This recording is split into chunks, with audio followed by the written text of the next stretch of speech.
Hey guys, it's MKxJUMP here, and I've been saying for months that you should be saving your Prophet Orbs for Easter. But turns out, DHGames have April Fool's us, and actually, Easter isn't going to be a Prophet Orbs event. That's because this week, April Fool's is the Prophet Orbs event. So guys, let's hope that this has lived up to expectations because we've been hyping this event for ages. So let's go check out today's video.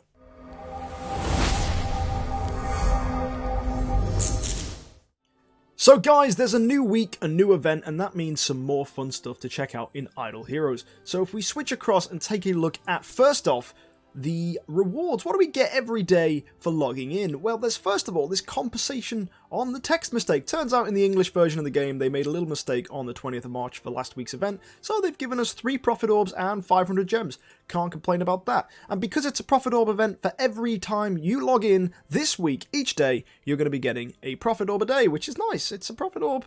It's 500 gems worth of resources. Why not grab that? So combine this daily Prophet Orb with the daily purchase of a Prophet Orb from the marketplace, and that's 14 Prophet Orbs that we can purchase throughout the week, as well as the 3 we get for free, so that's 17, which is quite nice. Add that to the Prophet Orbs you've already saved, that might be enough to complete this event, or at least maybe one cycle. So let's take a look at what there is available. First of all, there is a value package, and this actually looks quite good.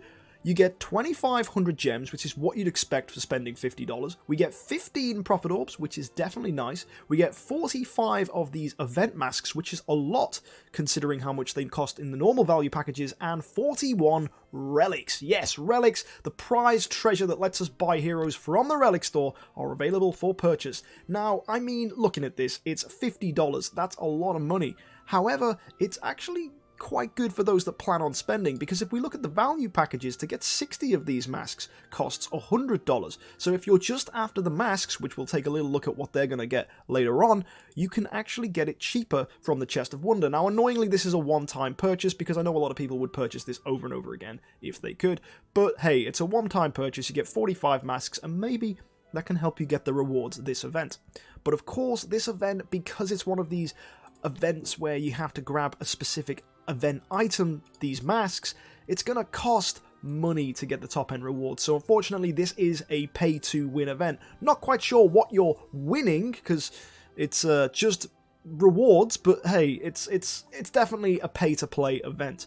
Now, if we look at the Prophet summons, you might get excited. Yeah, we can get masks as rewards, but remember, you could only complete this 4 times, and across a full completion, you're only getting 5, 10, 15, 20, 30, 40, 50 of these masks in one completion, so that's 200 across all 4 completes. Now, is 200 going to be enough to get those top rewards? Well, unfortunately, guys, when we take a little look later on, it's not going to be quite enough. But what is exciting are the rewards available for Prophet Orbs.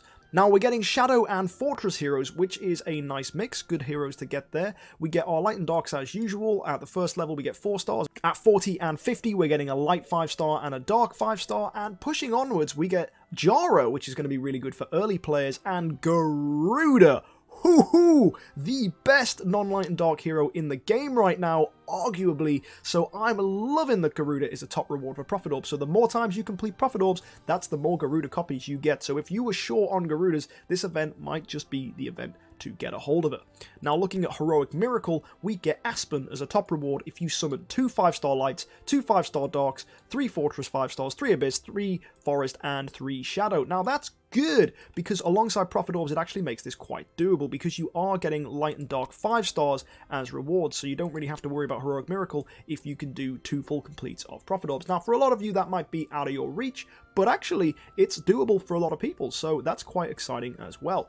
And next, we have the Calling of the Prophet Tree, a bonus reward for doing Prophet summons, and I like this. They've done this before on Black Friday a few years ago, where they had a second reward system for doing Prophet Orbs, and it's a really nice way to get free stuff. Now, a lot of people are calling this event out on being pay to win, but this is completely free if you've saved up Prophet Orbs. If you do 80 in Shadow, you're going to get a Shadow 6-star, so that's just a 6-star straight up for free. That's lovely. You can do it for Fortress if you do 80 summons in Fortress, again for Abyss, again for Forest, and if you do 105 in Light and Dark, you're going to get another one of these material chests. Again, it seems like a common theme that they're doing these chests, where you pick your own rewards, and you will be able to get your hands on either a Light 6-star or a Dark 6-star, depending on what you choose, and that is really good value, because Lights and Darks are really hard to get a hold of, so getting a 6-star puppet straight up for that faction is incredible.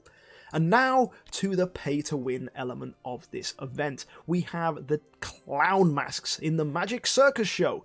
If you get 10 clown masks across the event, you're going to get an extra 5-star hero. That's quite nice for new players. If you get to 30, you're getting 10 Prophet Orbs to help you push further into this event. If you get to 60, you're going to get your hands on a Skin Shards package, which is quite cute. Now, if you get to 100 Clown Masks, you're going to get an elite 5-star hero. So this could be Garuda, it could be Unimax, it could be Nakia, but it also could be Gru, Bloodblade, Bade, and all of the other terrible elite heroes that are available. So don't get your hopes up too much with this one. As we shuffle down, we get to the Light and Dark 5-stars, which you can get at 150 and 240 masks, and this is where things start to get a little bit complicated. Remember how in the event I said 200 was the most masks you can get without spending any money? That means this Dark one is hidden behind a paywall, so you could potentially get yourself a Tara, a Belrain, a Michelle from this Light one, or you could end up with something not so exciting like an Asmodel. But hey, there are some decent light heroes to get your hands on. Even Faithblade is really good right now, because that boy is fast. And heading down, we've got the Dark. Now, this could be a carry, and I think that's why they've put that as the higher one, because carry is arguably the best top-end hero in the game right now, so getting your hands on a carry would be really nice. But there isn't only an 8% chance you do that. It could be a Mim, it could be a Dasmogue if you're really unlucky, so again, don't get your hopes up with this one. I wouldn't spend money if you're only going to get this Elite Dark Shard, because actually the next reward is where things get very exciting. We get Ruyi Scepter, which is awesome. It's a speed artifact that has the highest speed of any speed artifact we have. It gives HP and it gives control precision. Now this is just its base form. So if we check out the full stats on Ruyi Scepter, you'll see it's 25% HP bonus. We get 75 extra speed, which is the highest of any speed artifact.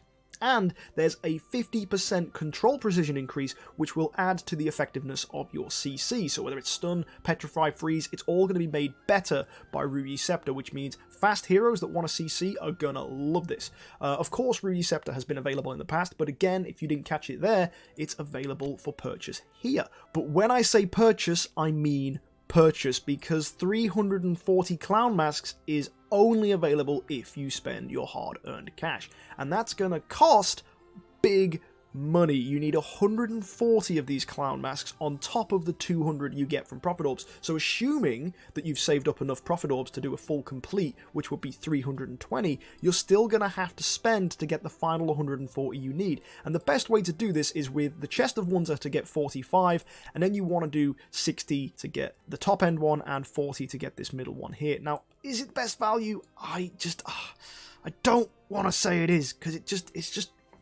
it's so awkward.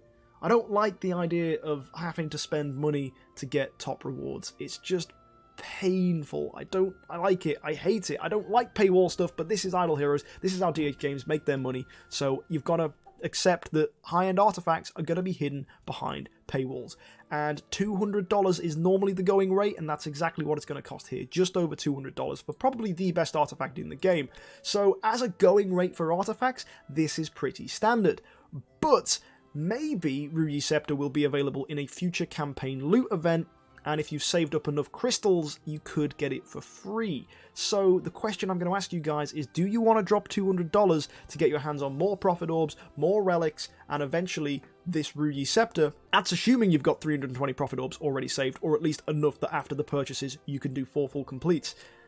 Or do you just want to wait and just use other speed artifacts in the meantime, like Augustus Magic Ball or the one that you can get for free? Because Ruyi Scepter's main difference is that it improves your CC, so heroes that you normally want to make quick, like Nakia, they don't really get much from that control bonus. However, if you're giving it to someone like Michelle, okay, then there is a big difference. If you're giving it to Cruz, lovely big difference. However, on its own, if you're just after Ruyi Scepter, ask yourself, is $200 something you can miss? Now, I'm aware a lot of you aren't going out because of the coronavirus lockdown, so maybe you do have some cash saved, and maybe it's about time you were like, yeah, I'm going to treat myself, I'm going to add to my Idle Heroes account. But just have a reflection. What is $200 actually going to do for your life? What is a Ruyi Scepter going to do for your life? If the two things are on a same level, then that's fine. If you can just throw away $200 and not care, okay, maybe get your hands on Ruyi Scepter. But look, moving down, 9-star dummies, 10-star dummies, and relics.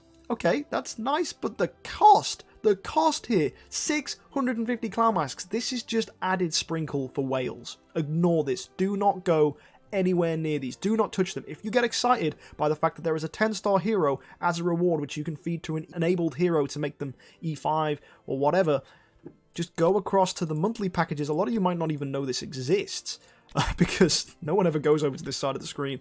They're giving away a 9-star dummy for $89.99. That's a lot cheaper. That's a lot cheaper than having to spend loads of money to push that higher. And I do not like the idea of spending all that cash just to get extra heroes and extra fodder. Like, a lot of you, you know, we're in a situation where we just wait and we save, and that's part of the game. Like, look, I don't have that many 9 stars or 10 stars sitting around. I know you can go, whoa, look at all those E5s, but that's pretty standard for someone at my stage in the game. I find it hard to be able to justify spending that kind of money just to get a 9-star dummy and a 10-star dummy. So if you are going to spend money, I'd say push towards the clown masks in the direction of the Ruyi Scepter and get your hands on that. But don't start spending money to go any further. It's just not worth the reward. So I hope that's helped you guys out and given you some insight into this event and how you should play into it. And I mean, look, there's some amazing rewards. We can get Aspen from Heroic Miracle. He's amazing in PvE. And we're, of course, getting Garuda and Jara from the Prophet Tree, which is really nice as well. Garuda as a top reward is insane. So all in all, this event is nice. We get added free stuff from the Calling of the Prophet Tree. There's loads of nice things that you guys can get your hands on without having to spend much money. But if of course you were getting excited about getting a Ruyi Scepter, sorry guys, it is behind a $200 paywall. So there you go guys, that's the event. If you enjoyed this video, why don't you smack that like button and share your thoughts about this event down below in the comments section. If you want to catch more content like this, why don't you hit that subscribe button, and if you can't wait for me to upload more videos, you can find more content on the side of the screen here. Thank you so much for tuning in guys, it's been an absolute pleasure to bring you the update for Idle Heroes this week. Have a great week, and happy idling.